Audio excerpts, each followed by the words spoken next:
네, 지난 1월 미국 정부가 민간국가 목록 SCL에 우리나라를 추가한 사실에 대해 오늘 많은 분들이 이야기를 하고 있습니다.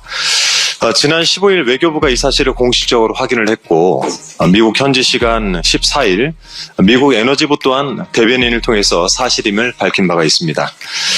정부가 얼마나 둔감했으면 목록 추가 이후 2달이 지나도록 민간 국가 목록에 포함됐는지조차 알지 못했나 싶습니다. 이란, 중국, 러시아, 북한 등 미국의 적성국이 상당수 포함된 민간국가 목록에 대한민국이 추가되었다라고 하니 우리나라의 국격이 대체 어디까지 추락할 것인지 허탈하기까지 합니다. 이 목록은 다음 달 15일부터 발효된다고 하는데 대응할 시간이 그리 많이 남아있지 않은 것 같습니다. 대한민국 외교력을 총동원해야 할 때인 것 같은데 그만큼 더불어민주당 또한 우리 국익을 생각해서라도 할 수 있는 일을 다 하도록 하겠습니다. 그런데 이 사안과 관련해서 국민의힘 권성동 원내대표가 아주 기묘한 해법을 내놓았습니다. 어제 기자간담회에서 민간국가를 언급하면서 뜬금없이 한덕수 국무총리 탄핵을 꺼내들었습니다. 대통령과 국무총리가 동시 직무 정지 상태라면서 이러한 외교 통상 문제에 대해 신속하고 긴밀한 대응이 어렵다라고 당장 오늘이라도 기각 또는 각하 선고가 내려져야 한다라고 주장을 했다고 합니다. 도대체 민간 국가와 한덕수 총리의 복귀가 무슨 상관이 있는 것인지 잘 모르겠습니다. 이 사태는 국민의힘 1호 당원인 윤석열이 대한민국 1호 영업사원으로서 우리 국격과 국익을 덤핑 세일한 결과입니다. 윤석열 정권의 시작과 끝을 함께하게 된 한덕수 국무총리 또한 1호 영업사원의 방종을 방관하면서 국익을 해친 과오를 피해갈 수 없을 것입니다. 이들이 나라를 망친 책임자들인데 국정에 복귀시킨다고 민간국가 목록과 관련해 외교적 대응에 도움이 되겠습니까?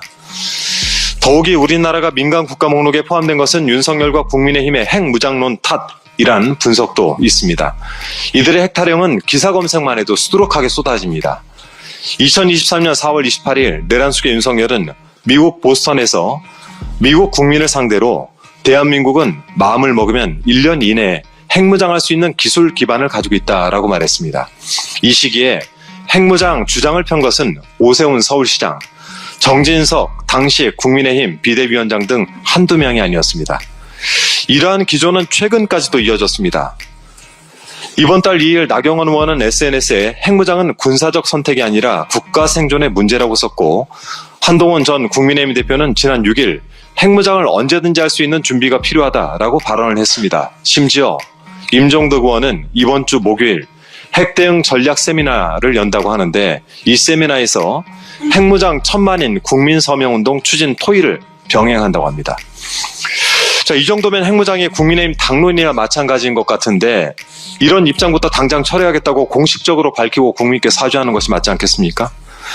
권성동 원내대표는 한덕수 탄핵 기각 같은 앞뒤 맞지 않는 주장이 아닌 핵무장에 대한 당 차원의 공식적인 입장부터 밝히시기 바랍니다.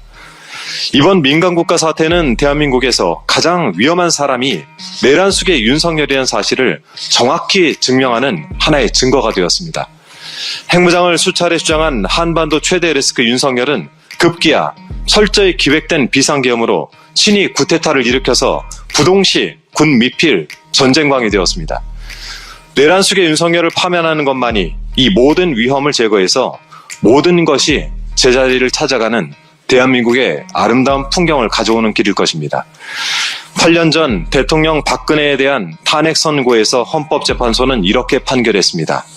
파면으로 얻는 헌법소의 이익이 국가적 손실을 압도할 정도로 크다. 내란숙의 윤석열을 파면해서 얻을 이익은 모든 손실에 비해 압도적으로 클 것입니다. 윤석열에 대한 헌재 선고가 늦어지고 한간에 여러 루머들이 돌면서 국민들은 매우 불안해하고 있습니다. 매일 복리로 늘어가고 있는 국가적 손실을 막기 위해서라도 헌법재판소는 하루빨리 윤석열에 대한 탄핵 선고를 내려주실 것을 국민과 함께 간곡히 요청드립니다. 이상입니다.